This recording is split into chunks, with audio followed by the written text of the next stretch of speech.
So apologies. Good evening, everyone, and welcome to another webinar by the Malta Photography Webinars in collaboration with the Malta Photographic Society. I hope you all had a good week and did some photography too. As it looks, we had some decent skies these last days for sunrise and sunset.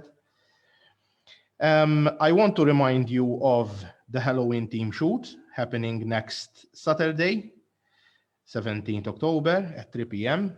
in Busquets. The fee is €10 and you get ample time to work along with various experienced models. Also on Saturday, there is the Middle Sea Race, which is another great opportunity for sports photography, given we are so limited with sports and action photography in the current circumstances. So this might be a good opportunity to get some good photos. I also wish to remind you that next week we will be having Aaron Tanti with a great webinar specifically on birds photography. Following this, the week after, we will be having Francis Darmani with his webinar on photographing older women. As usual, allow me to do a couple of thanks because these are very important. With the help of these people, we are bringing to you these webinars. Stephen Bohajar for his ongoing support and commitment towards these webinars and also towards the Malta Photographic Society. I assure you, Stephen, along with the EXCO, is working with great passion and commitment to support events, and I thank him for supporting me in these webinars. Josef Mifsud for his technical support and for streaming live our webinars. As you know, this webinar this week will be also streamed live on the Malta Photographic Society Facebook page. The EXCO of the Malta Photographic Society for their anonymous support. They all the team, they support us. A big thank you also to the Facebook group admins for promoting our webinars on their social media spaces. Tony Azzopardi, Fotografija Bejn il-Bib, Alexander Kutajar, Photography Shots, and Johan De Bono, All Photography. I now pass over to the president of the Malta Photographic Society, Louis Ajus, for his introduction on behalf of the society. Louis? Mute me. Yes. Okay. Yes. Okay. Hello, everybody, and good evening. I hope you are all taking care of yourselves and your next to you. And please be careful this time, because when you hear the news, there's nothing good anymore. I'm looking forward for the future to maybe meet some of you either at the club or outside, but as things are now, probably it will be a bit of time before we can do that. Just to remind you, and then I leave everything in Stephen's hand, that this Saturday we have the judging of our annual exhibition, the 55th. We will be very careful inside, meeting whoever is there and the judges. So please bear with us. We're doing the judging, and without accepting too many viewers coming to the club, purposely because of the problems of the times. Okay, I'll leave everything to Stephen now. Thank you, Okay. Louis. Thank you, Vince. Good evening to all. Thank you for hosting, Vince, these webinars. It is a source that all of us who unfortunately cannot attend and be present at the Malta Photographic Society's premises, but I assure you that when everything is over, we will celebrate everything together, maybe also by doing a small party sort of to start all over again. At the moment, as Lewis was saying, we are preparing for this weekend's event. Josef Mifsud, who is the competitions manager, together with his helpers, are preparing everything. On our Facebook page, we have already launched a small video showing how the setup is. We also sent an invite to all participants who participated in this 55th National Competition and Exhibition to check who is coming as a viewer during the judging. There are some few more spaces. If someone is interested, kindly, I kindly want you to send an email on info@mpsmalta.com to book his place, and I will reply immediately. At the moment, we are also revamping the beginner's course in photography because we decided to do it online because there are people who would like to do this course. So together with the tutors, we are discussing how this can be done.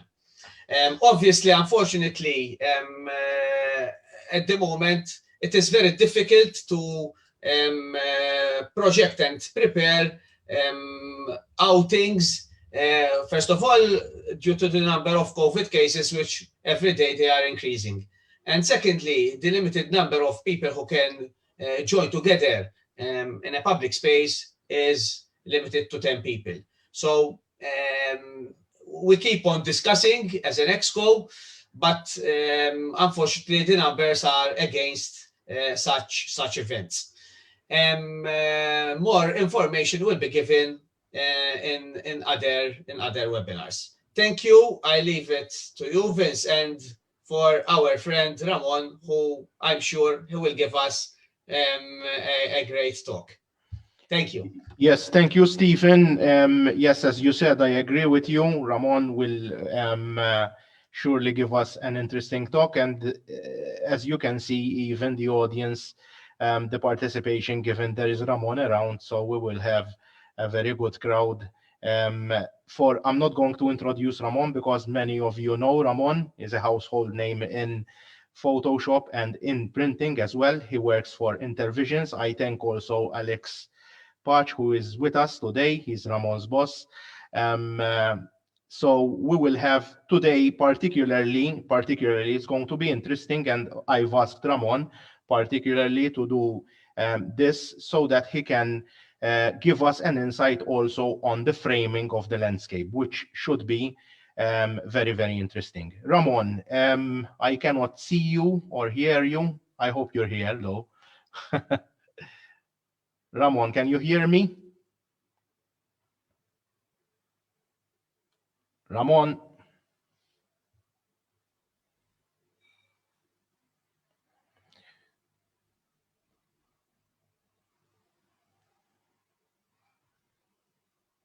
Let me check.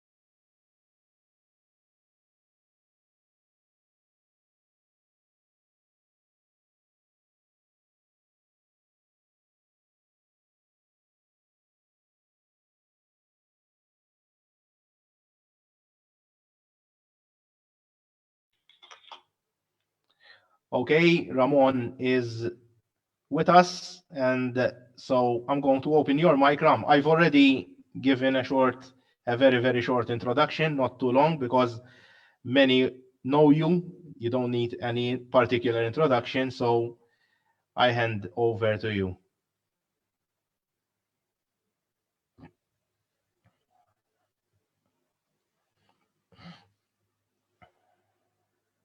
Any particular introduction, so I hand over to you. Hello guys, how are you?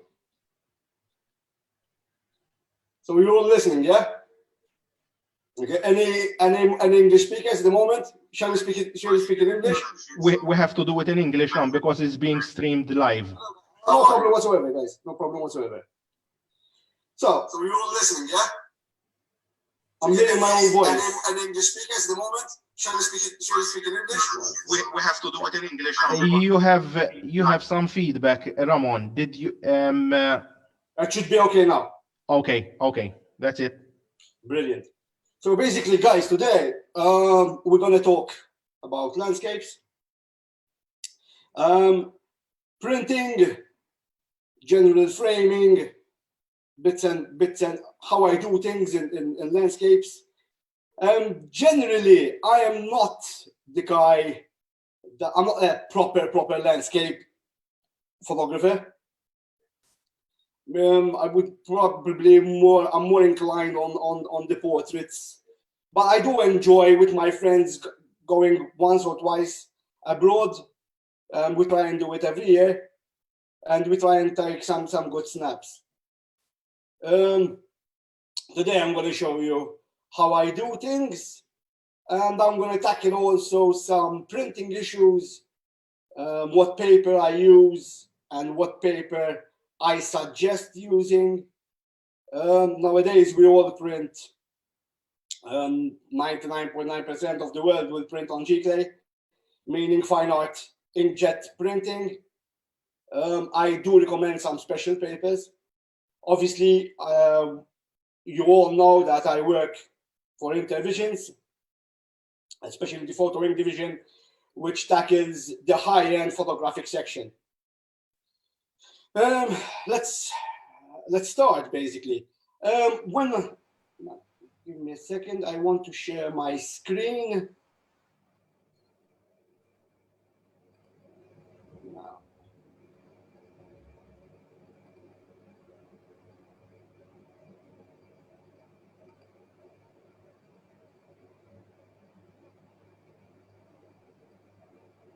Can you see my screen, guys? Yes. Brilliant. Okay. So let's start about what I normally do. Basically, very easy. I figure it out before I take the picture. What I mean is, I'm gonna go in the artist way, as an artistic picture, as a pictorial image, or as an illustrative image, or I'm gonna go documentative. Okay, so that I figure it out before I take the picture. So let's say if I start, let's say, what is the difference between documentative and pictorial or illustrative? And I have a picture here showing this. When you look at this image, this is exactly what I took. That's the raw image, okay? AIW. A little bit about the camera. I use Sony as my medium, and I use basically, when it comes to landscape, I use two lenses. One lens is an 18mm 2.8, and the other lens is a 24-70 2.8. I do use mirrorless, and they're very good. The only downside about mirrorless, obviously, you're looking at a screen. So when it comes to an awkward lighting, you will have some issues, although minor nowadays. Before it used to be very bad. But because obviously you're looking at a screen, you're not looking through the lens, there will be issues if there is light coming through the lens, or you're in an awkward lighting situation. Another problem is obviously dust. There is no mirror there, so when you open the lens, everything goes in. You will see it in a minute when it comes to my RAW. My camera is a tool and it stops there. So I'm not that one of those guys that try and clean and blow up. It's just I go there to take my snap. I have it figured in my head and I start working by doing that. So, for example, I have this picture here. And in this case, now normally I tend to do I have two options here. Option A is shoot 9 frames or shoot 6 frames. And when I do that, I always obviously merge them together in RAW to get every beneficial part intact. What I mean by that is, one, I take an over and under. Let me show you. Give me a second.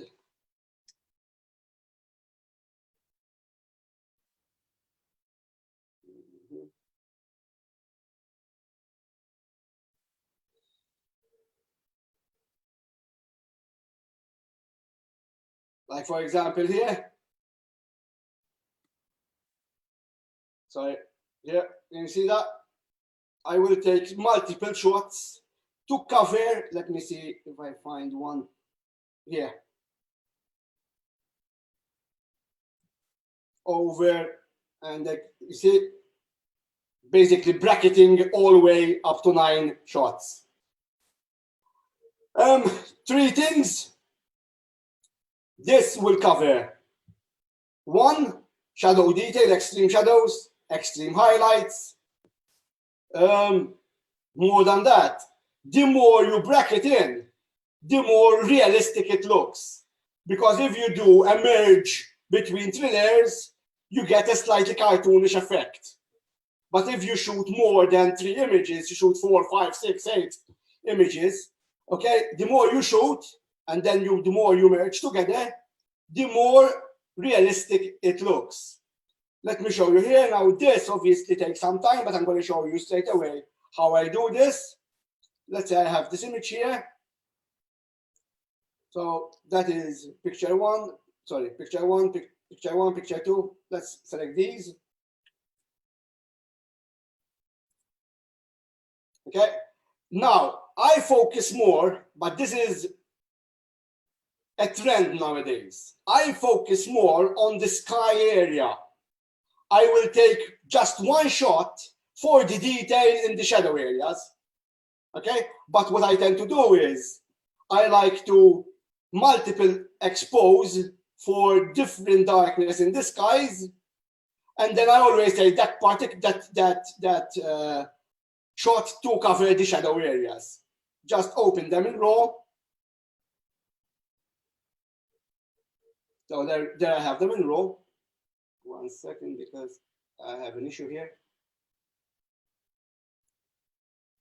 Let me move this screen.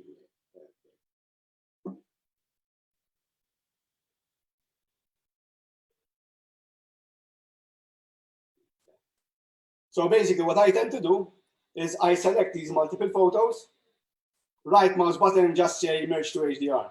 It will take a little bit of time, obviously.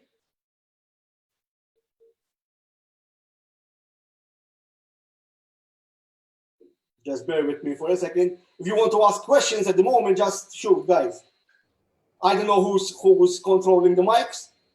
Yes, Ramon. In fact, I've written in the group chat that if there are any questions, they can do so in the chat, and we will control. I will stop you, and we will take questions accordingly. If that's okay.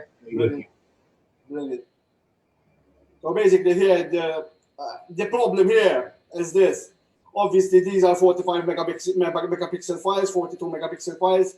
So when you're merging together, it takes a little bit of time.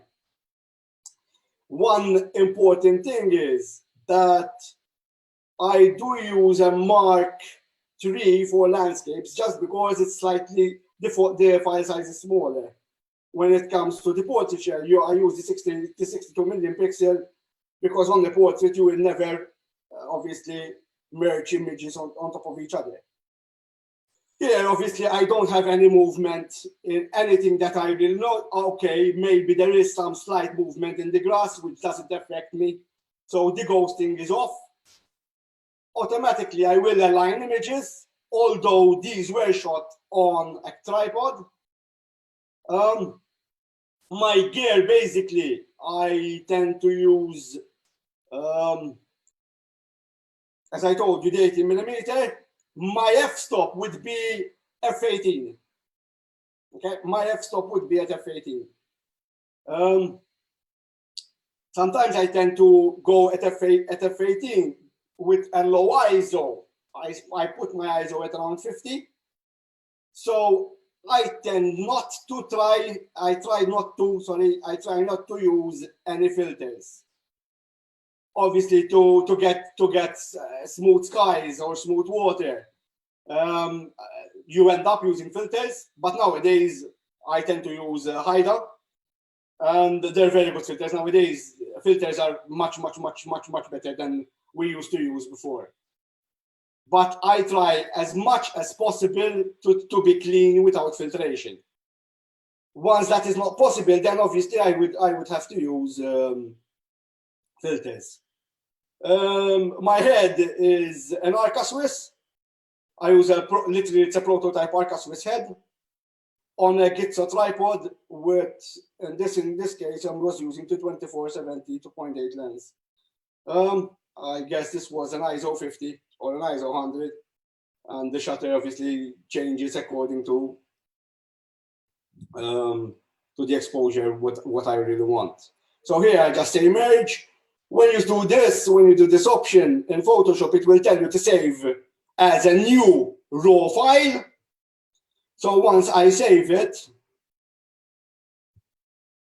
it will create for me a new raw file, which is this file here. Basically, you don't need all these now. You will work on this file here. Now, problems with this system, sometimes you will get some artifacts. Can you see, guys, here, the artifacts in the highlight there? Okay, so you will find that if there is movement in the clouds, when there is highlights, you will record that. So this is a common known fact that you can clone after. With today's cameras, the image is so good when it comes to detail that actually sometimes, and I do it quite often, I only use one image.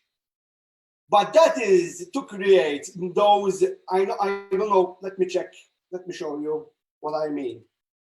Let me show you what I mean. Give me a second.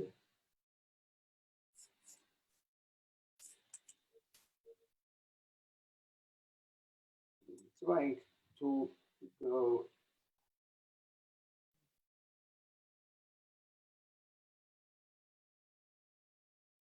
I want my desk.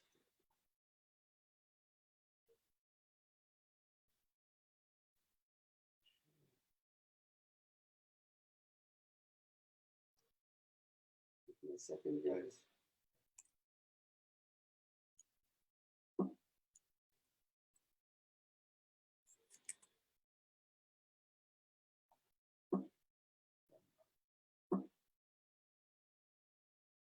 Just bear with me 1 second.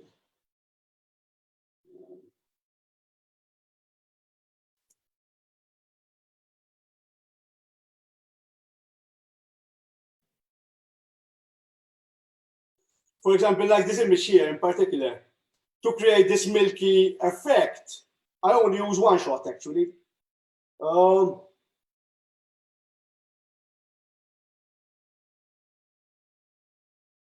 There's another one there.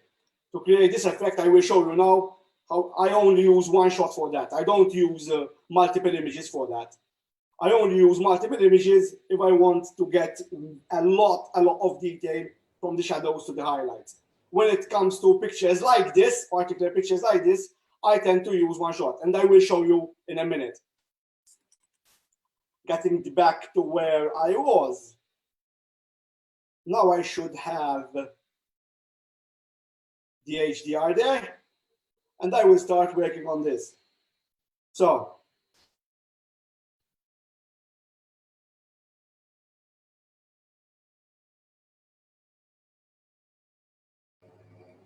Ramon, we have a question from Tony Atzopardi. He is asking, what focal length at f18, please? this was f18, 18 millimeters, probably. I don't know with the 18. Yes, this was the 18 millimeters here. I was using 18 millimeter at ISO 50. And the general exposure, combined exposure is 0.60 seconds here. Okay, in this case. So now, once I have this detail, I will start pulling out what I want.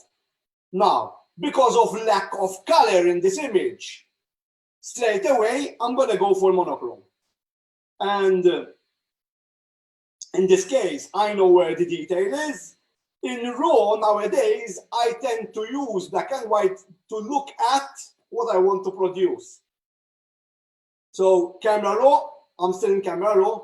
I start by opening up the shadow areas.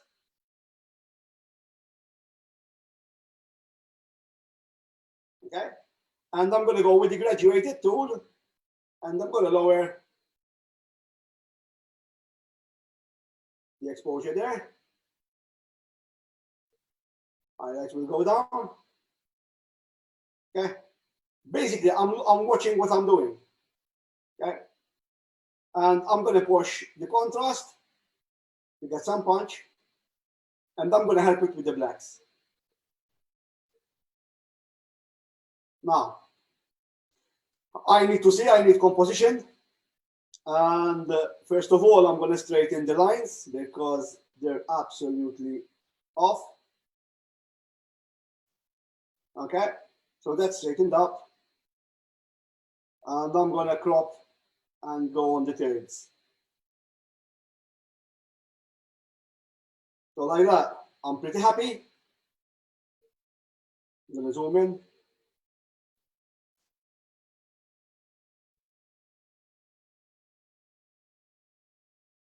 Push the midtones, okay? And you can add a little bit of dehazing. Dehazing will control the white points. I stop when I see the halo, guys. When you see the halo, that means a no-no, okay? Go back.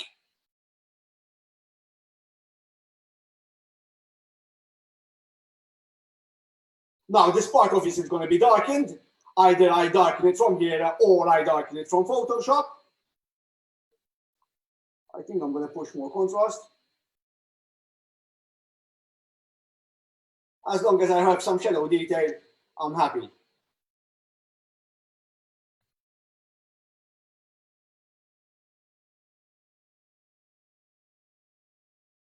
Now, if you want to add another gradient to control the shadows from here, you can do so.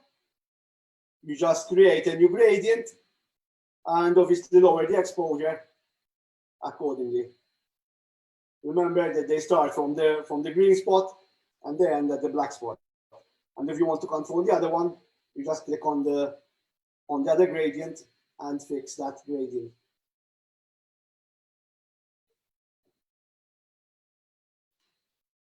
I'm happy so far. One thing that Camera Raw nowadays work on, automatically, if you're gonna change to monochrome from Camera Raw, it will push it into gray, into the gray platform, into the gray area. Obviously you can load it into Photoshop, but naturally you have to change back to RGB when it comes especially to printing. It's very, very important that you print it out in RGB values. So that's basically from RAW. From here, I will continue to work in Photoshop. If I want to play around,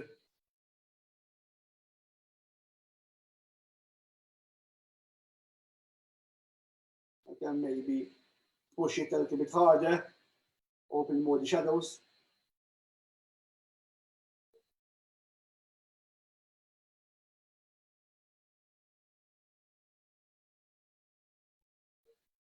And get back to the settings. Now, pre-sharpening. I push the pre-sharpening up to 65. If I have more glass on top, I will go around 50 to 55. If there is no glass in front of my lens, I push it up to 65. Basically, from here, I'm happy. One thing that I didn't do, and I have to do it obviously, is remove chromatic aberration. You should have done this before and use the profile. That will change a little bit, but anyway, I can still control because I'm still in RAW. Can you see the heavy artifact there? This I will control at a later stage. I will show you.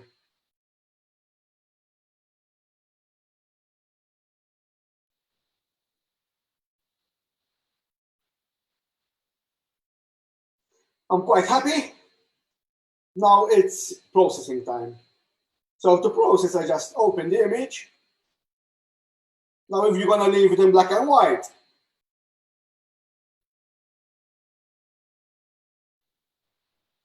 I will leave the embedded profile in this case. And I'm gonna go image mode RGB color. And from here, I start fixing my bits. Can you note, guys, the amount of dust there is on my sensor? So, I'm going to use the patch tool to take off this artifact there. Sorry about that. Give me a second.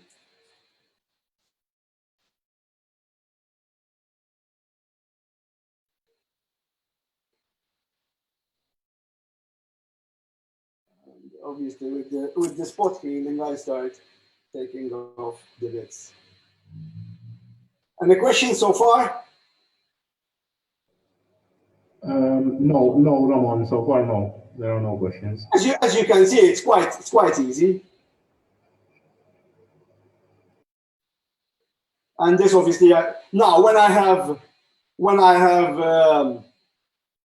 a lot of pictures in RAW, I do it with RAW and then I sync all the images because obviously dust on the sensor stays there. Now, tips and tricks in Photoshop, which I really use. I tend to use channels a lot, and I'm gonna press Control-click on the red channel, which is basically controlling my highlights. Go back into layers and press curves. This will control the sky. So basically, if I say multiply, can you see that? Automatically, it will change my effect. In this case, I'm gonna go soft light to punch a little bit. Okay. And again, I'm going to go switch off, go to channels, Control-click on the red, green, and blue this time. I'm going to go on the layers. Ramon. There, curves. Yes? Ramon, we have a question from Stephen. Can you kindly explain how we use texture, clarity, and the haze? Sure. Let me finish this in a minute, and I'm going to go back to it, okay? So, at this stage, if you note, I inverted my mask now. Okay? I inverted my mask so I can control all the bits and details on the shadow areas. And from here, you can see the histogram that is controlling the blacks to the mids there. So here, if I change, for example, to screen, you can see that everything, the shadow areas are lit up. Now, if you're going to use this technique, make sure you put this into a group, hide everything, and then with the gradient tool, obviously, and very important, it's the second box, okay, from black to transparency, or in this case, I want to reveal, so from white to transparency, and I start opening up the areas that I want. The opacity is around 10%. I'm going to kick the opacity up, and I'm going to start opening up the details that I want.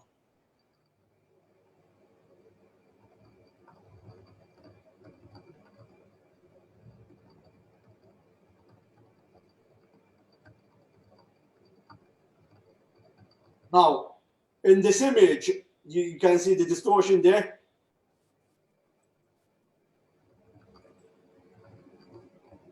So I made another copy, distort, and I'm going to straighten that as much as possible.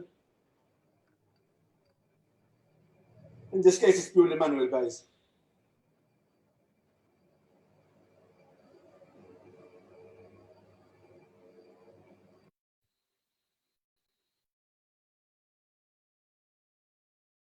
If it's a very wide angle lens, I will touch up. I will always touch it up. I will always distort it.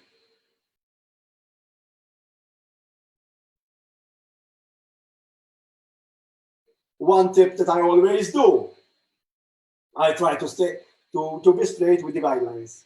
So I push the guidelines out, and in strategic locations, in strategic positions, to say that I'm squared off. By doing so, I know that I'm straight. I'm going to check the horizon there.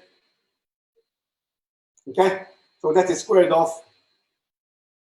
Now, make sure, because here you see the halo there, I pushed a bit on the haze there. I will show you in RAW in a minute. So basically, that's it. I will definitely hide this part. So I'm going to do a curve adjustment again.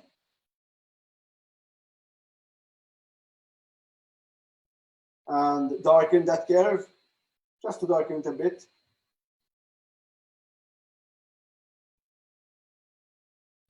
Inverse my selection, again using the gradient,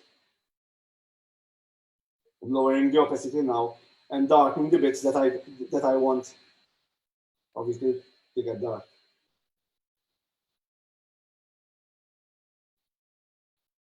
All you need, guys, obviously, is drama. The more drama you have in this image, the better it is. 2 tips. 1, controlling mid-tone contrast. You do that by you make a copy from all those layers. Command Shift Alt E or Control Shift Alt E if you're on a PC. You go filter, other high pass.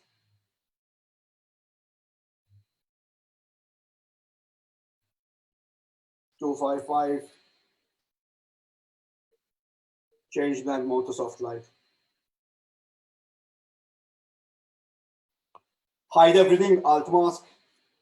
And where you want to pop out detail, you just open it up with a gradient. I always use the gradient. I never use a brush. It saves me time because if you use a brush, then you have to blur your brush. But by using a gradient in the circle radial form, the opacity is around between 30 and 50%. And if you want to add more, you want to push more detail, more mid-tone contrast. Okay, I will show you before and after what's happening here.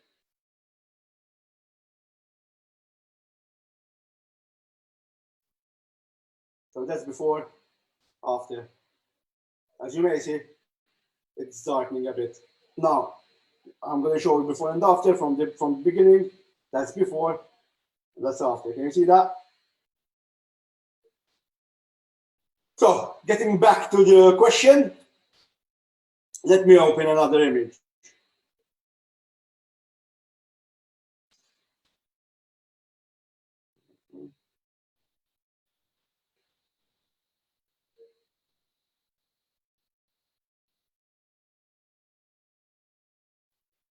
Now this is a straight image. I shot this with one, so there is only one exposure here.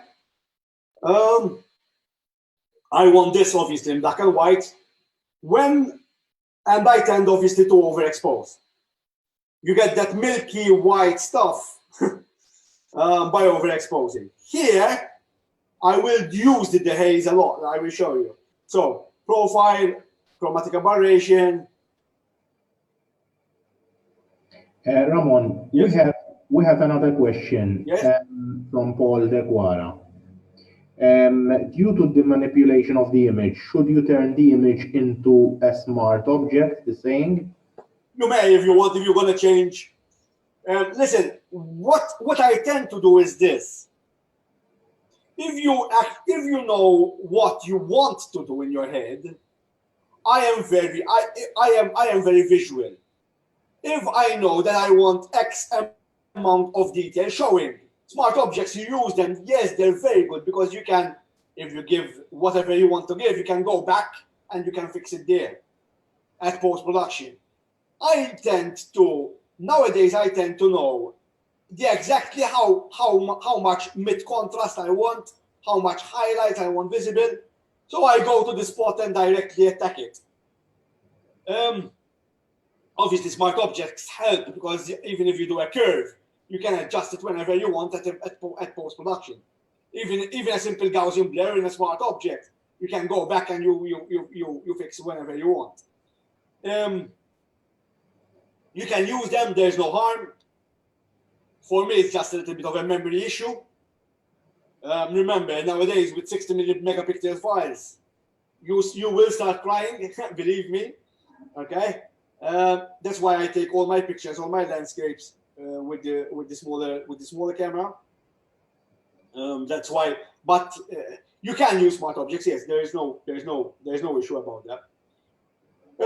Good to know. Another thing is that if you use a smart object here, you click on this option there, you open in Photoshop as a smart object.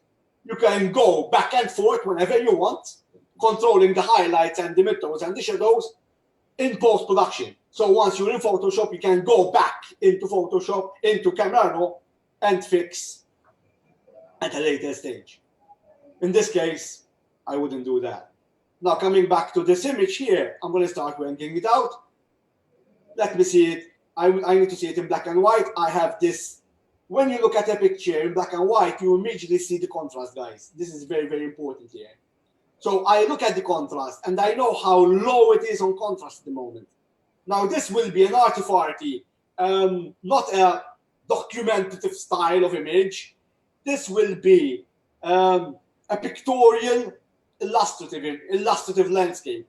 Okay. So here I'm going to push it hard. So, first, yes?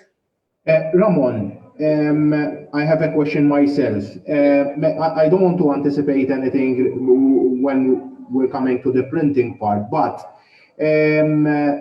is there a different workflow if you're working an image for to be kept as a digital file and seen for maybe to publish it on web?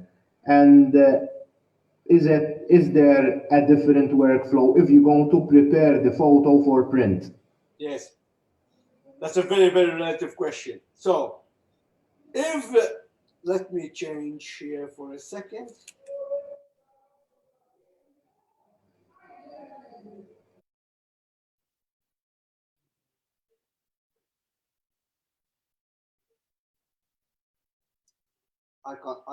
I don't know how to change, but no problem. I was going to change from the desktop, but you can hear me. Anyway, so basically, I apologize, guys, for this. Basically, Vince, when it comes to print, the most important thing is let's start with the pros. When you print, you have the benefit of noise will succumb. So noise will lose a little bit when you come to print. So when you see a noisy image on your screen, when you print it, it's less pronounced. Okay? So you can push a little bit more on the data in the shadows or in, okay? Because when it's for printing, that noise that you see on your monitor, when it comes to print, that will go off. Okay? Sharpening is a totally different ball game here. Sharpening is against you. Okay, so when it's for projection, okay, so you over sharpen it a little bit. But when it comes to print, you sharpen according to the size you want to print. So if I say I want to print a 16 by 20 image, and 16 by 20 at 300 is the natural size without interpolation of a 40 million pixel camera, okay, then you can sharpen it up to 65 on a landscape. Okay, I would leave a portrait where it is, because portrait, the only thing that you need sharp is the eyes and the hair. The skin, you don't need it sharp at all. So basically, if it's going to be for landscape, I will push it up to 65. If it's a 16 by 20 at 300 dpi, if it's a 24 by 36, then I won't sharpen it at 65. I would sharpen it definitely at 45, because the more you the bigger the image, the less sharpening it needs. Naturally, when you look at the image, you to see a meter-sized picture that is double arm's length to see it, to see the whole lot. So that is how I compensate. But it's a very important thing that you do not over sharpen whilst editing, because you don't know the final thing where you want it. Okay, so you can always sharpen the image at post-production. And let's say if I want 4x6 pictures, then yes, I will over sharpen a lot. However, if you want big massive prints, then you don't sharpen at all. Okay, bear in mind, obviously, this is very, very important. If the picture is soft, you're not going to do the miracle, guys. Okay, the more you try and sharpen the image, the more the noise you get. Okay, you will have articulated pixels which you're trying to sharpen, and you will do a mess about it. Okay, if it's a soft image, dump it. Okay, don't try and fool yourself by trying and sharpening the image. Now, if it's a wedding and you happen that you really need the picture, then try and print it as small as possible so the people don't know that it's slightly soft. Okay, so but when it comes to sharpening, it's a delicate matter, because it depends on the size of your megapixel camera. It also depends on the cropping you're gonna do on the picture. If you're shooting at 40 million pixel and then you end up using only this part, that is not a 40 million pixel. Can you see the screen, guys? You okay? Can you see the screen? Yes. Okay. So basically, if I crop this like that, that's half. Okay, that's not 40 million pixel, that's 20 million pixel. So you have to think about these things. Okay, once you're cropped. So basically, you allow the sharpening according to the size you're ending up with. Now, another important factor is, it depends also what kind of paper you're going to use. Now, this is very, very, very, very important. If I'm going to use a glossy paper, so less sharpening, okay? If I'm going to use a matte paper, which allows me to sharpen it slightly more, okay? For fine art prints, and especially prints behind glass, I strongly, strongly recommend cotton papers. Okay, naturally, fine art cotton paper is more expensive. Okay, but it's not gonna be 2 times as much. Okay, I would rather go lower on prints, higher on quality. Nowadays, everything is stored digitally. We don't print everything. Okay, so the things that we print, we try and print them well. And try and find the grammage, which is very, very, very important. If you have a detailed image, when you have a very thick stock paper, I swear by a brand that I'm gonna obviously name it. I swear by Hanemole. My preferred paper would be the Hanemole 305. It's a beautiful, beautiful paper that renders excellent, especially in monochrome. You may print now at 16-bit, guys. It will not be purely 16-bit. It will be 14 bits, but you have that option. The paper nowadays, the shadow detail is tremendous. Highlight control is phenomenal. And for a couple of bucks more, I would tend to use very good papers. Good to know is that,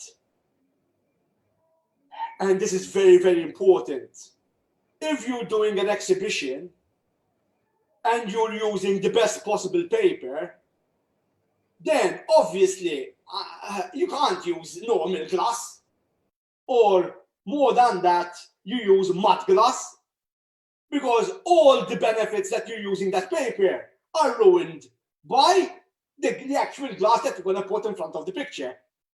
So just bear in mind that if you're going to go for a very good exhibition and you're representing yourself here, you have to go for museum glass in that case, okay? And we all know that museum glass, it's a bit expensive. So for me, I tend to go less prints with high quality. That is my motto. But do not jeopardize on quality.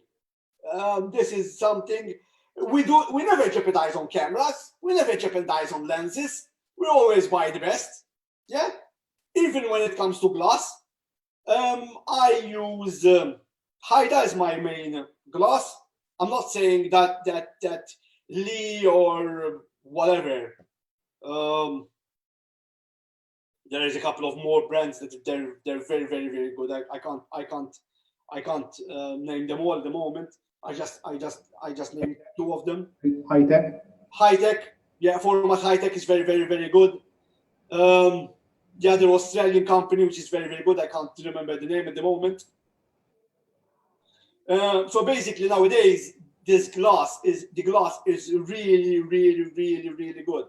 But naturally, there is some refractions, there is some chroma aberrations, which you must think of. In black and white, that doesn't matter.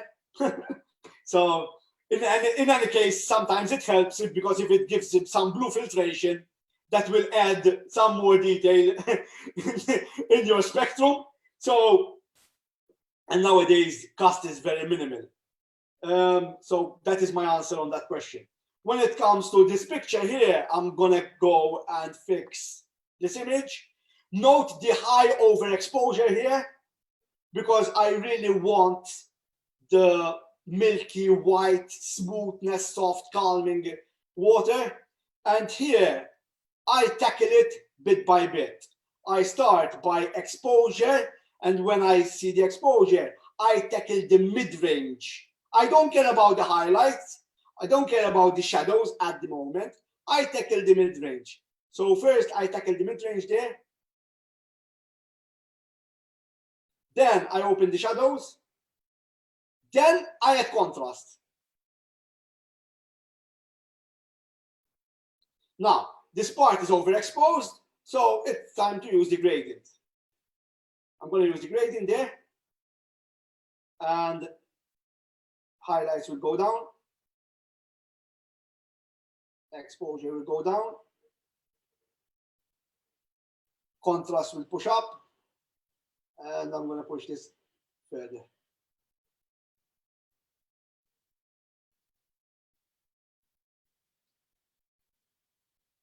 Now, here comes the texture, clarity, and the haze.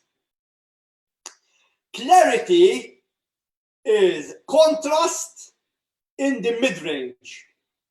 Okay? So pushing the clarity there.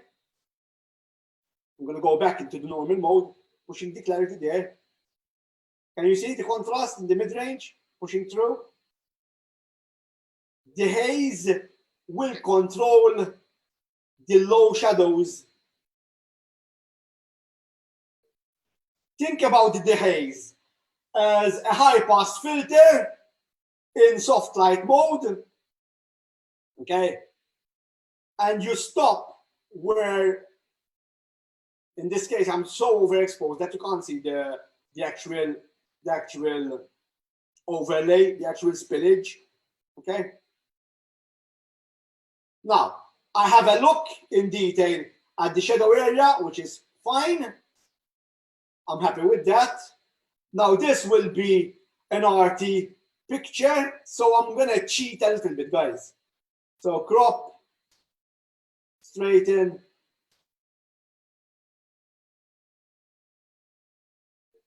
I'm going to crop that part. I make sure that my foreground, the detail in the foreground there is there. Most probably, this I'm going to eliminate in post-production. And now make sure that my horizon is in the thirds there. So that's the image there. Now, highlight control.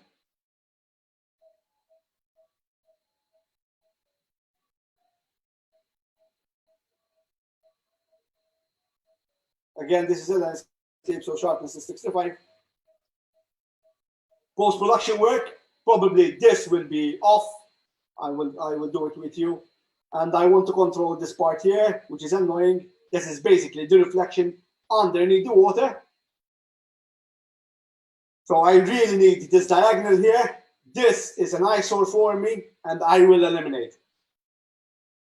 I'm going to open this image.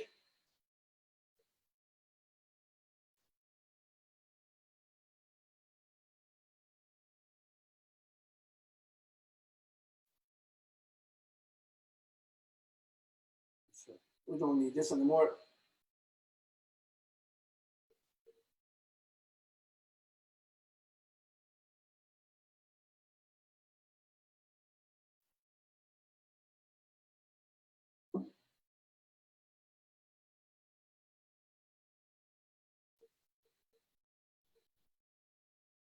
Bear with me for a second.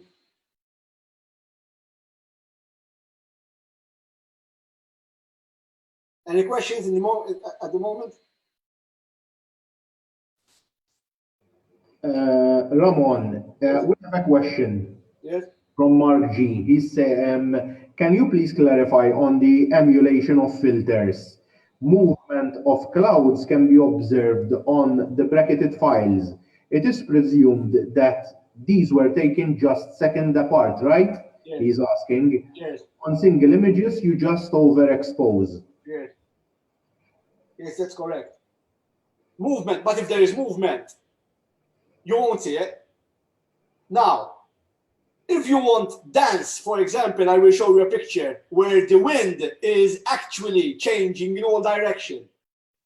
So if you shoot 4, 5, 6 images, you're capturing the different moments.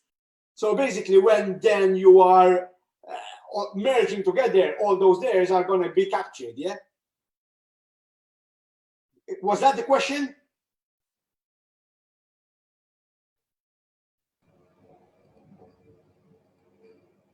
Yes, Ramon. Okay. So I have another image here with the same thing. I will show you in a minute.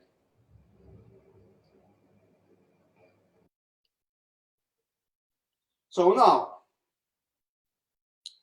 I really want to take off this. So what I'm going to do is first I will create a line there, empty layer, make sure that the sample is on all layers. Just eliminate this part. The moment I'm just visualizing, okay, what I'm doing.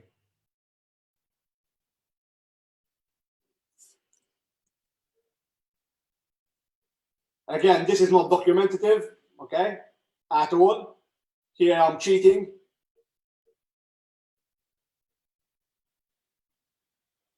Which nowadays a lot of people do.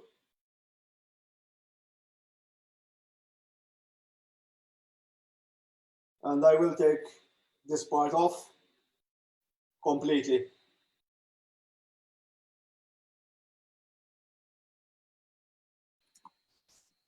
Nah, I will have to do this bit by bit. Give me a second. Nah.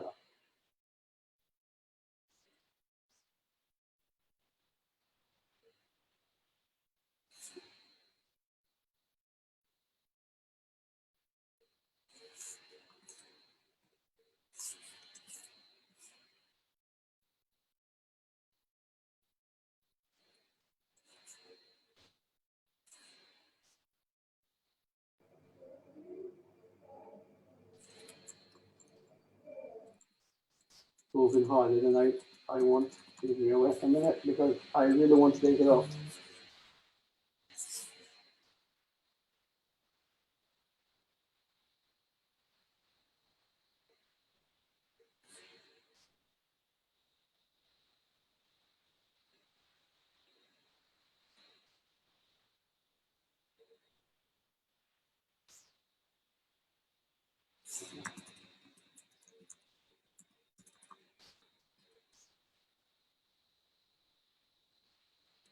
Let me see what I can take apart to hide that piece.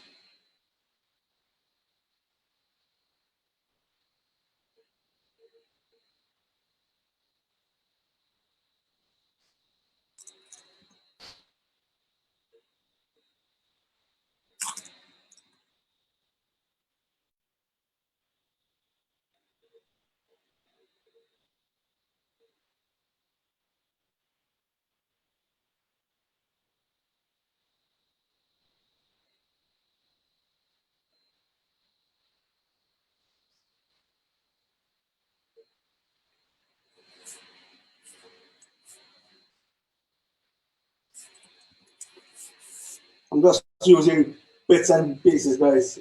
Just at the moment.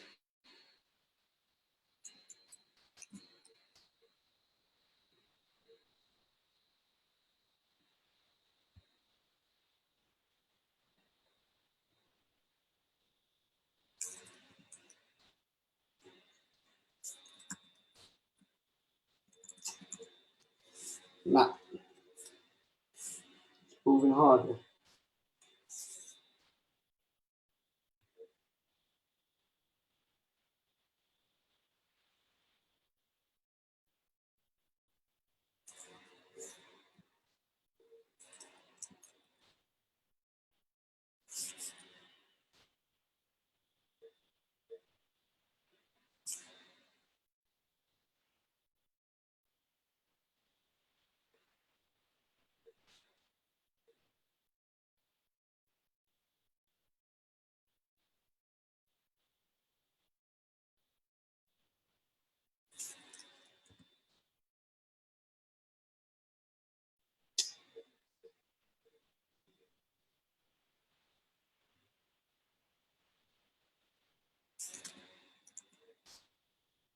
Bear with me for a second because I really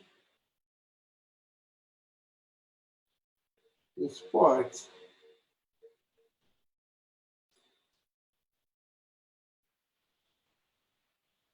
I want to try and find.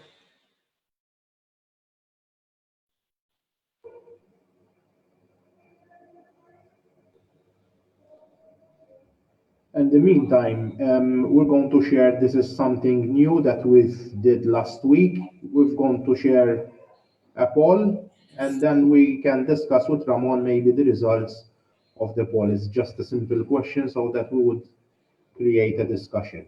I urge the many of you present to participate so that we will have an informed opinion.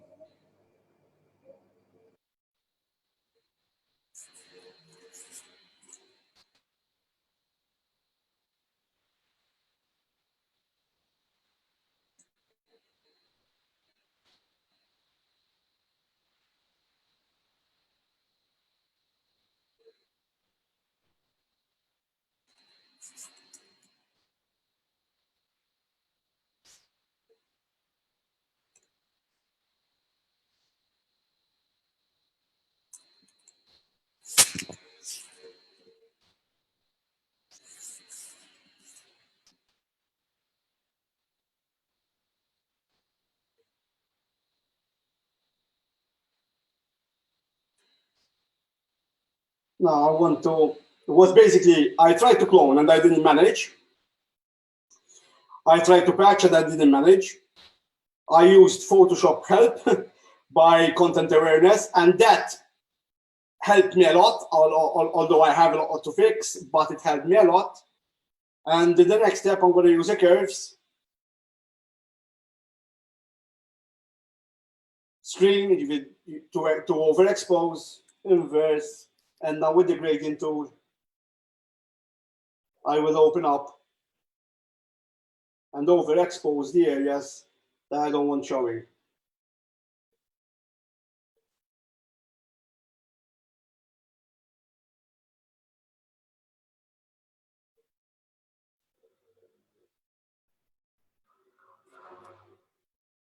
Sorry, it took some time.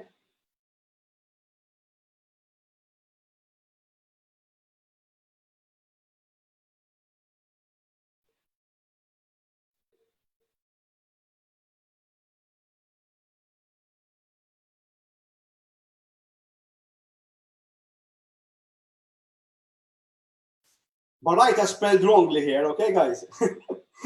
Baryta. But anyway, sometimes I use Baryta, yes. But when it comes to landscapes, I prefer cotton papers. And I wouldn't go for textured papers.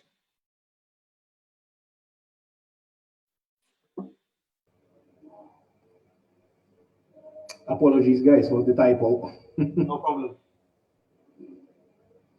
Now, we're nearly there, yeah?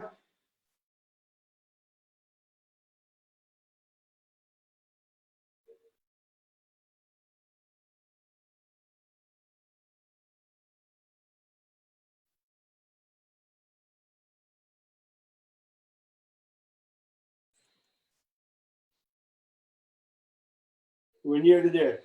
Now,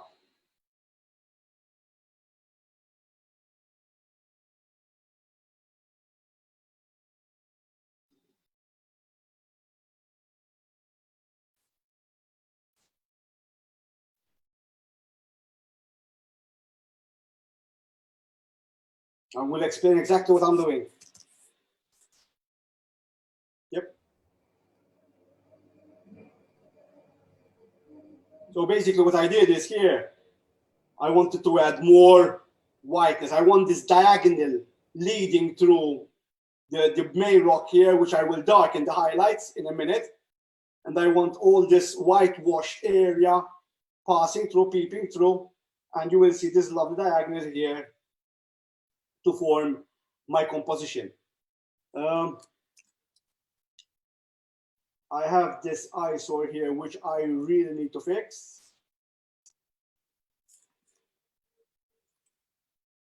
I'm using the patch tool here.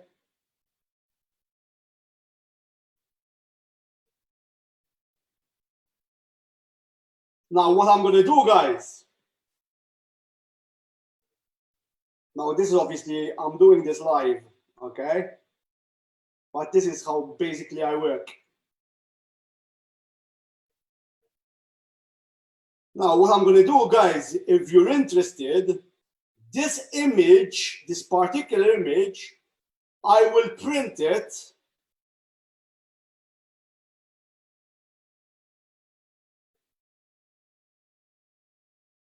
Obviously in work. And I will print it on a cotton paper. And who comes over and want to see this in print, feel free. It will be permanently there. More than that, I can also donate it to the Malta Photographic Society. So they can see the actual workflow that we did on this webinar in print on my best my best paper of choice. The last bit I'm going to do is I will definitely darken this area. So in this case, I'm going to go on channels again. I'm still in gray here, mode RGB. Don't let me.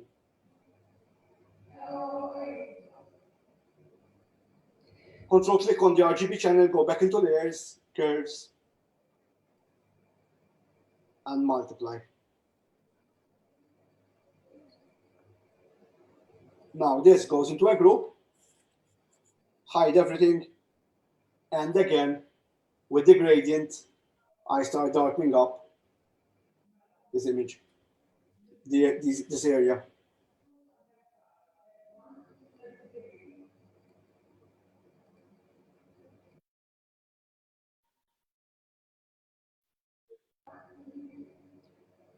Paul, Now, this is very important now. When it comes to print, I use a very, very, very easy technique. Bear with me for a second before, because I needed to lighten up this part, because there is an issue here.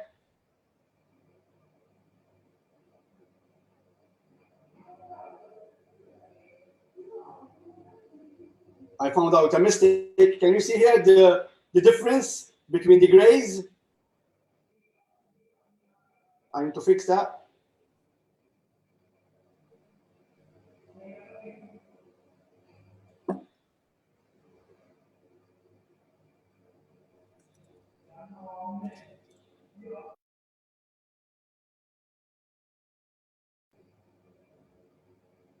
Guys, Paul is closing in 30 seconds.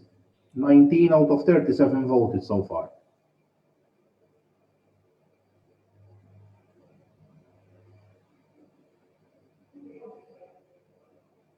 Note my cropping, guys. Can you note my cropping, what I'm doing? I want the perfect diagonal here. Foreground interest, background interest, leading lines, everything is in white.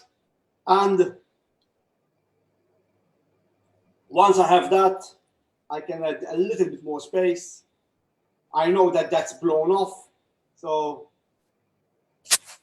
I'm going to give it a 5 centimeter, 0.5 centimeter on everywhere, just to be. Ramon, it seems that you've convinced the majority to use cotton paper because it was the, I'm going to share the results.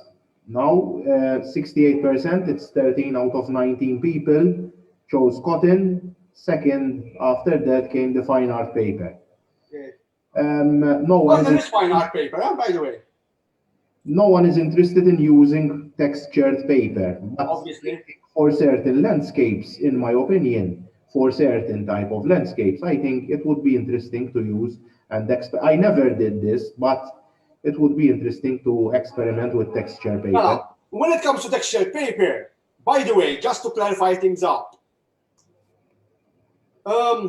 geez, I made a good choice. The next poll would be print at our place.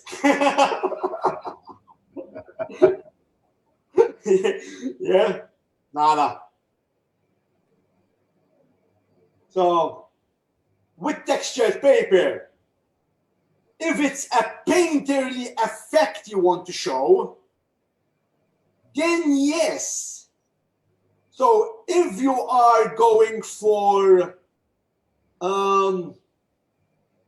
you know, like turn of the century art, okay, like a Matisse style, then the textured paper will help you out, because the blotchiness and the soft, smooth pastels will run. But I would never use a black and white on a textured paper, for example. Okay, for me that's a big no-no. Okay. So here what I did is I cheated a bit. I went up with a white border, and obviously I'm going to take this off too, by curves, screen, inverse, and gradient. Do you like the image, guys, so far?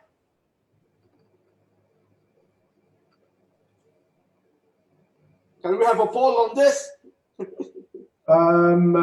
Thumbs up, please. I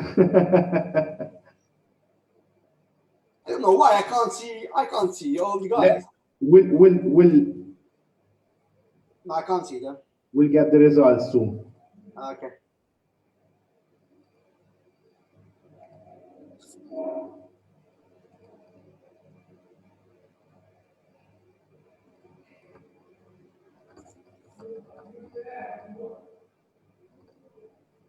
Never mind. I will crop it.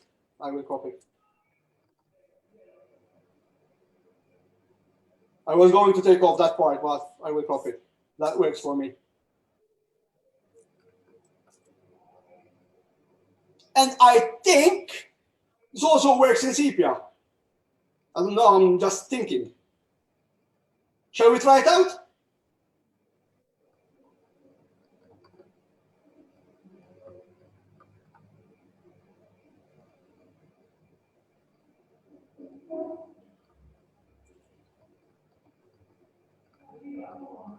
Okay. Now, my way of testing the file for print. Okay. Look how easy this is. Now, obviously, when it comes to printing, the guy behind the printer, you have to feed him a good image.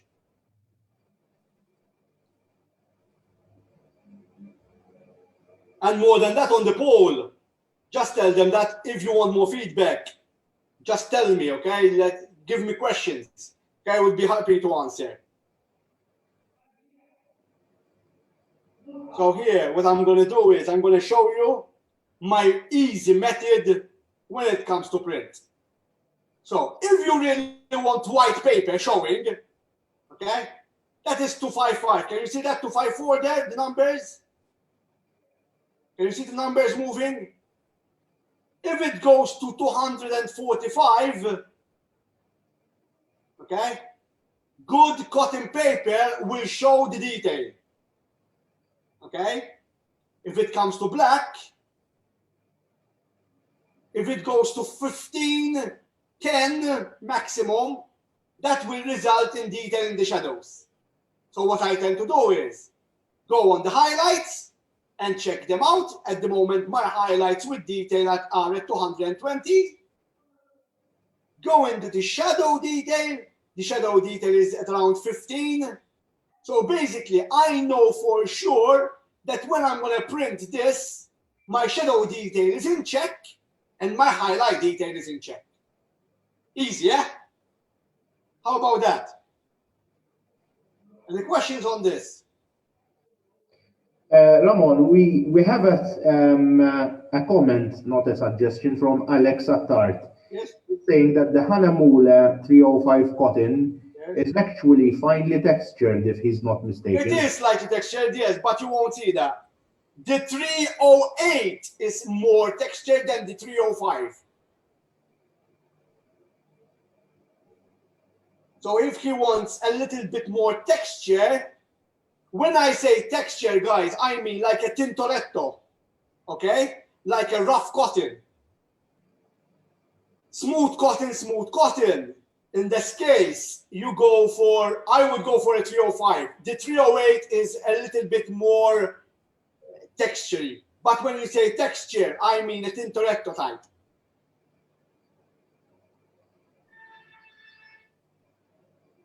I just want to clean these lines. Okay, I think I'm ready. Okay, with this image. We did it together. We will print this. I wanted to show you this in sepia.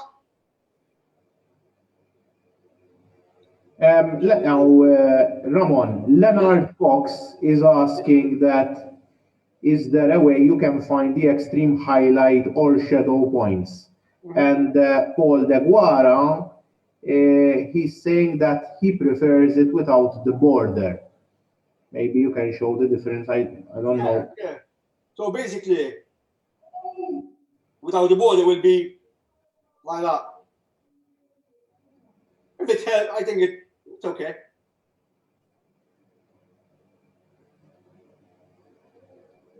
Probably Paul is right here.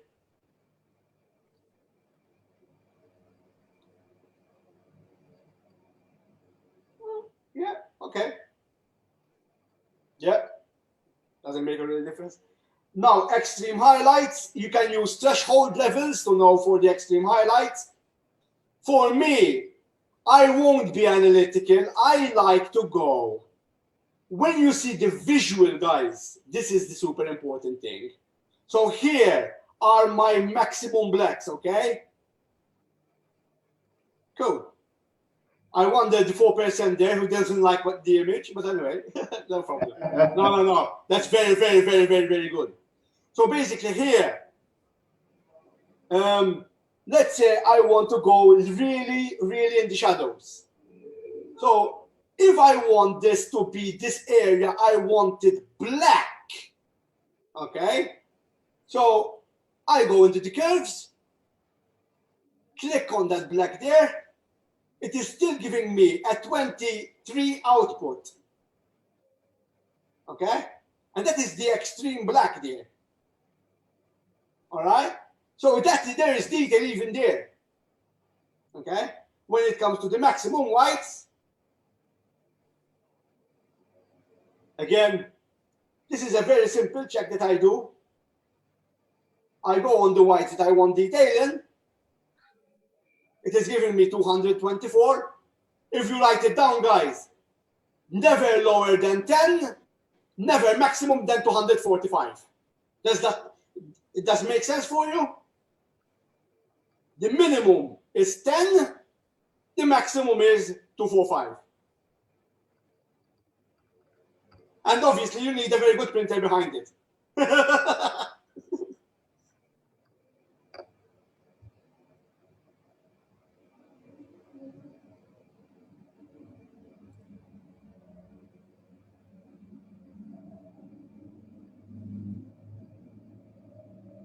Yeah, and this is a nice size. We will print this at 16 by 24. 16 by 30. Yeah, that's a nice size.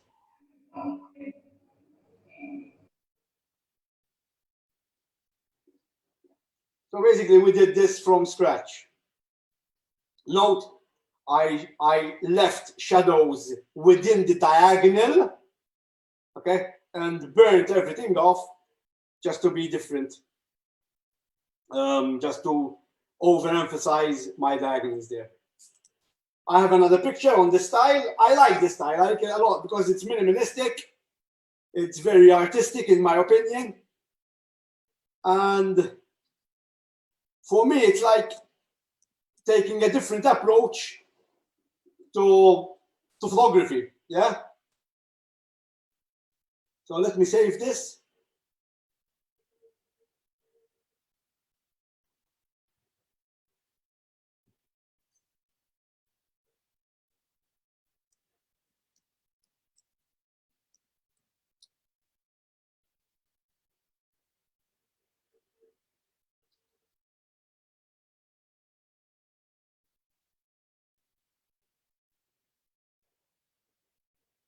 I have a sister picture on you see, this is the sister picture of that shot again. Same technique here.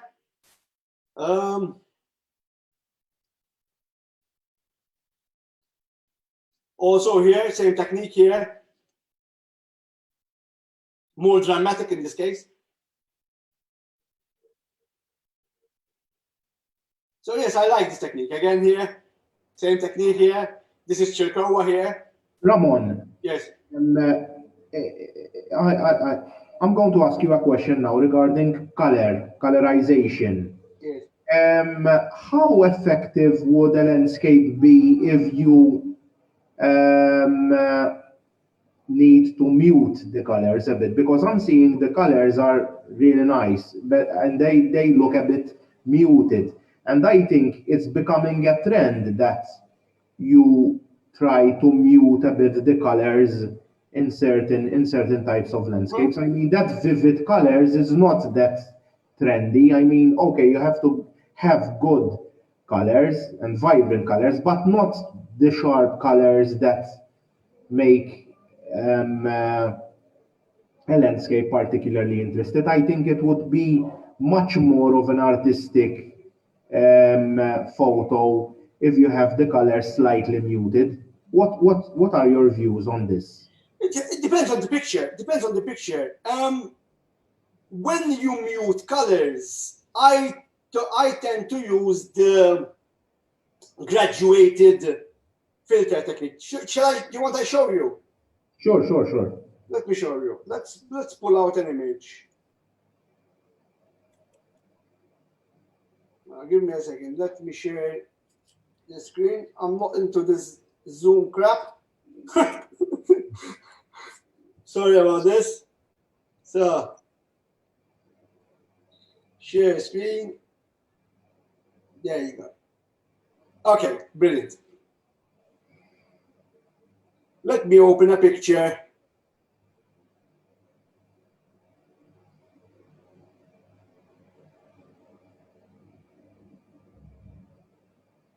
let's say I have this image, yeah? Mhm.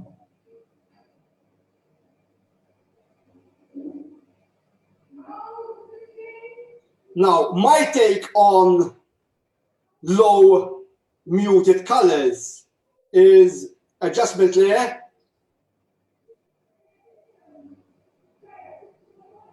Sorry, I wasn't on the wrong adjustment layer, gradient map, reverse the colors, and killing the opacity accordingly. Can you see that? Okay. This is reducing the color and adding contrast in the same time. Okay. Now, one trick that you can use is variation in the palette. For example, if I go from there and I go to a gray, and I go with the gradient here, I go to a grayer. Can you see the muted effect? Mhm. Okay. So then you can even strengthen that by using soft light. Can you see that? Wouldn't the color adjustment layer do that? Yes, you can, but that will take you, or else you can use you take off just another way of doing it. Yes, you can. There is no right or wrong in this. Another way of doing it is empty layer, edit fill with black or white. Doesn't make a difference. You have to share the Photoshop screen now because we Sorry.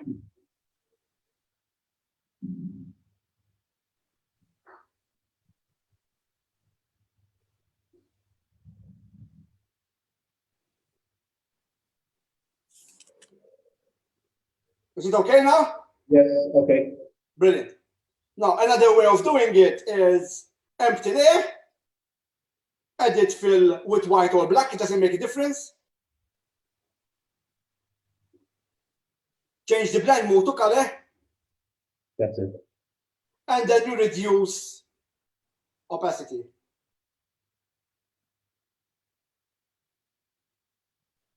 And if you really want to be cool,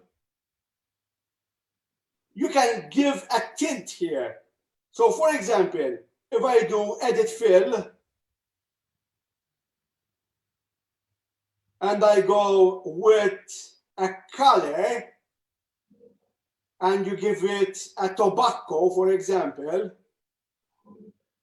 you remember the guys, you remember the days of tobacco filters, guys?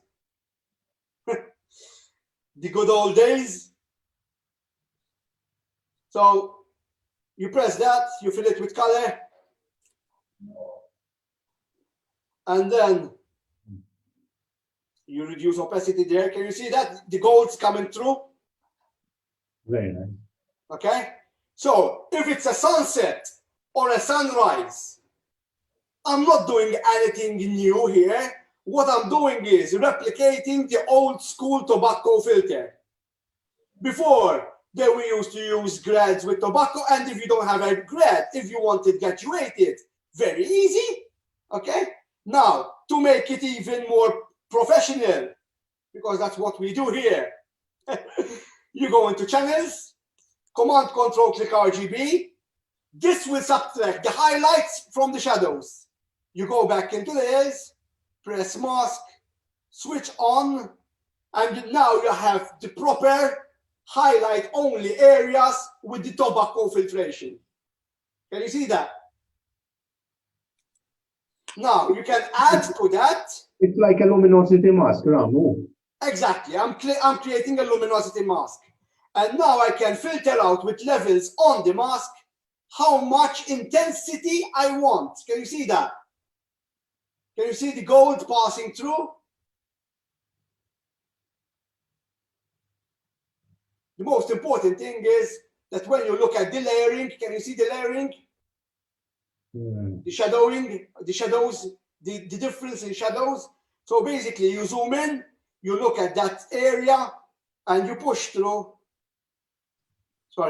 with the levels on the mask pushing the color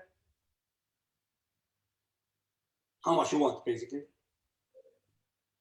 Another tip which I want to share with you is you make a copy from all those layers, you go filter, blur, Gaussian blur, and you give it a blur of around 50 pixels. Okay? Once you do that, you change the blend mode from normal to soft light. Hide everything because that is obviously too much. And now you find your point, your interesting part, which obviously in this case is the boat. And with the gradient tool, you literally push in very subtle, that soft. I'm going to show you before and after. That's before. Can you see that? After. I'm controlling it further here. And like that, the areas that you want to warm up, you can even further warm them up accordingly. What do you think? Very nice. Okay? So that's another way of doing it. Any questions, guys? No. Now, make sure, obviously, let's talk about some printing issues. Let me change the screen.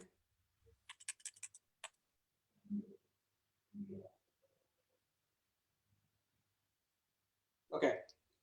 So, when it comes to printing, very important, never sacrifice resolution. What I mean by resolution. So basically what happens here is this. I have a print. I need to print a large 24 by 36 inches. I cropped the image and I try to interpolate it and I try to enlarge it up to 300 pixels per inch. Never do that.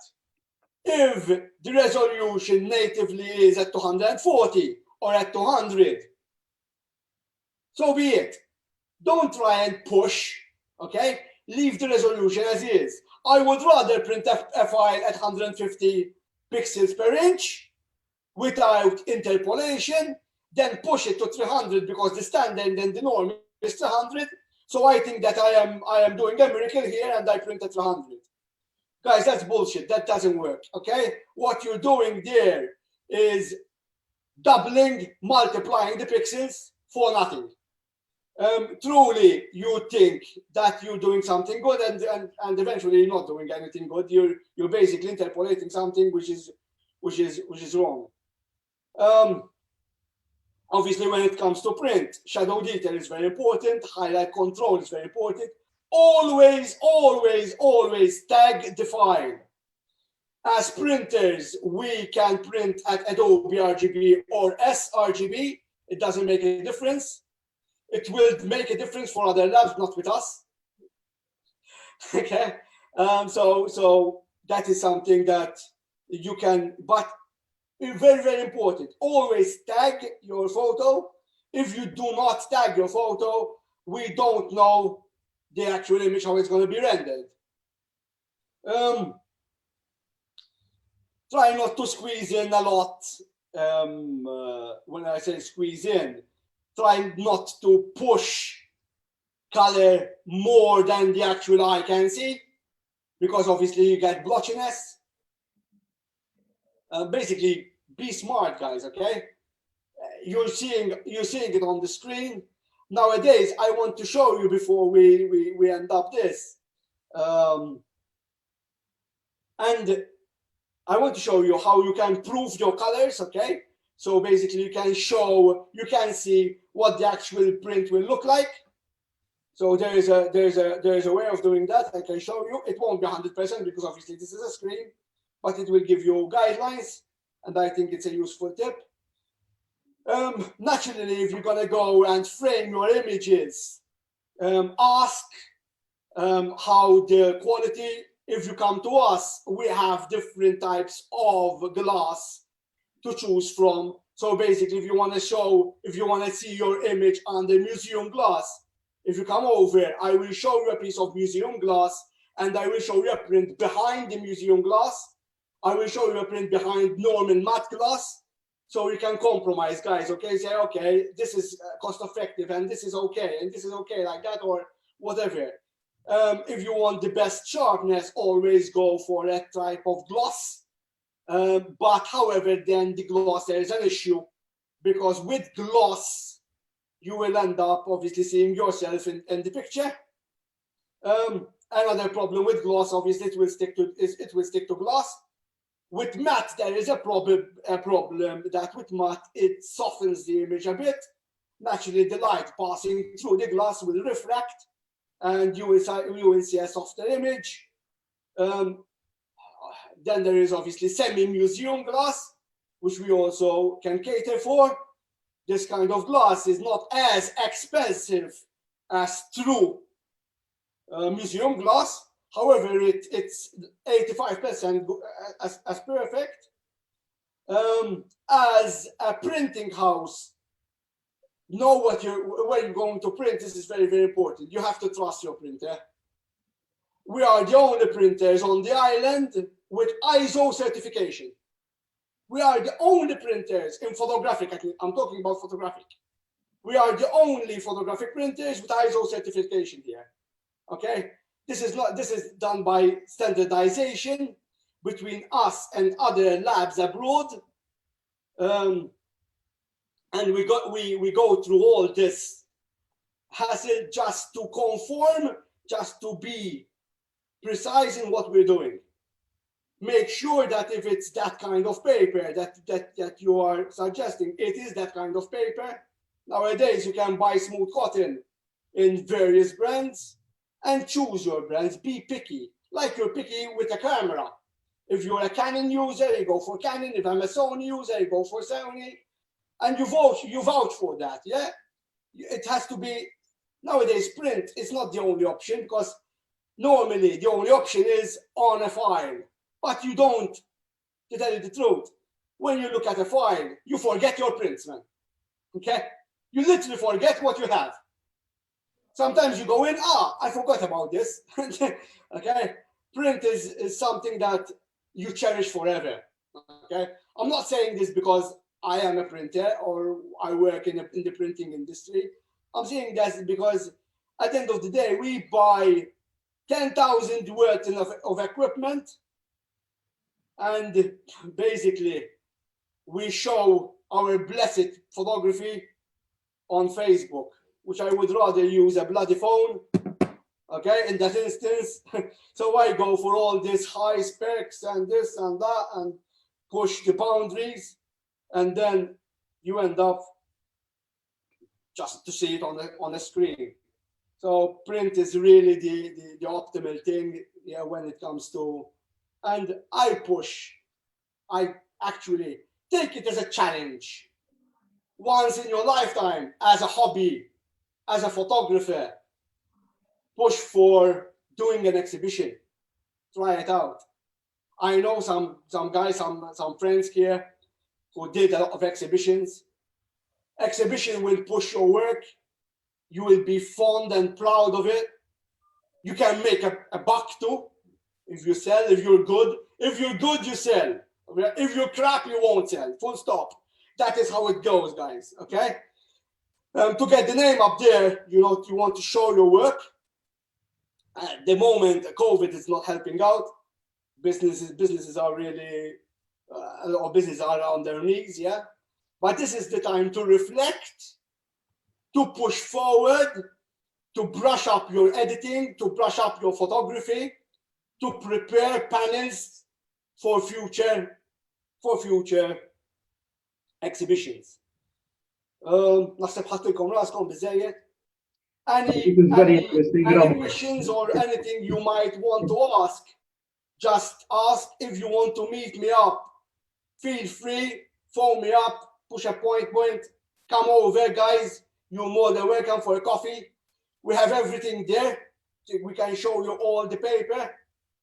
At the moment, it's a little bit of a top secret, but we're working on something really big when it comes to the printing industry.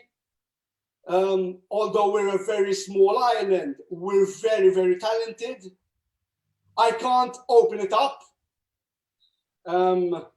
We still have to wait a bit. This blessed COVID again stopped us from pushing the boundary in the printing industry. But we're here to stay. We're always improving. And obviously, viva photography, yeah? So any questions, guys? Another thing which I wanted to explain. I don't know if you're here. I wanted to explain this and I forgot. Nowadays, we also pushed into we opened, I don't know if you heard about it. I think a lot of you heard about it. We opened a website called the Artist Hub. Basically, what the Artist Hub is, we are trying to push local talent, okay? People residing on the island, okay? We are trying to push local talent. And I encourage you guys to speak to me or speak to Alex. Alex, at the moment, he's listening to this too. To come forward, present your work, and we try and push art further. We are trying to sell your art. It is the only gallery on planet Earth which is taking only a meager of 12%. That's how much we take as commission. No such gallery will do that. So basically, it's all money in your pockets. Basically, you have nothing to lose. The only thing is your photography has to be up to scratch. Naturally, we will vet every single picture. There is a team of photographers and a team of artists, which together we collaborate. We also teamed up with one, I have to thank here Vince, which is we are acknowledged also by, at the moment I have a mind block, the Arts Council. Arts Council, yeah. Which we obviously, we are happy to endorse. We are happy to be entwined with. There is also other websites which are locally, like Marigalia's Arts ID, which are talking together, and we will work together in the future. Basically, it's a site to promote art, and photography is art. Okay. So together we push further. We try and sell your prints for money. It has to be fine art printing. It has to be. So basically, there is a limit. Our limit is 25 maximum. So there is a print run of 25, which we try and sell your art. The more we sell, the more we benefit. The more creative we will be. I encourage you guys. Go on the site, have a look. Some members, they're already there. There is, for sure, there is Lewis in there. We're waiting for other people to join in. And this is growing. We're enjoying this because literally everyone is talking about it. We were featured also on Love in Malta. So it's all good. It's all good. Viva photography, yeah? So any questions? Please bomb me. I'm here for so. Thank you, For Ramon. God's sake, let's push this further. It was really, really interesting. Really interesting. As usual, obviously. I mean, nothing less than that. What you said is I was going to mention, in fact, the Artist Hub. And those of you who are or who have a project in arts, in arts photography, artistic photography, speak to me as well, because we can do a feature probably, and we can arrange something. Even my speaking at the Arts Council. For those of you who don't know, I work at the Arts Council. We have a refurbished reception with a full screen. We've got features going in, and it's sort of a hub for artists together over there, and you share your work as artists, obviously. Um, um, yes, I encourage you to even to visit Intervisions. I've had the opportunity, along with my Arts Council colleagues, to visit Intervisions. We met with Alex, we met with Ramon, who gave us all their time. We did a tour as well. And I cannot describe, they've got a really professional service over there, and you have to see for yourself. So I urge you to visit to see the vast collection of paper types, albums, and even maybe to see how they operate. Thank you once again. Thank you everyone for joining. Thank you Ramon. Thank you Alex. And thank you everyone. I hope to see you next week. Next week we will be having our own Tanti on birds photography. Okay? You guys. See you. Stay safe, guys, and have a nice week. Okay? Thank you very much.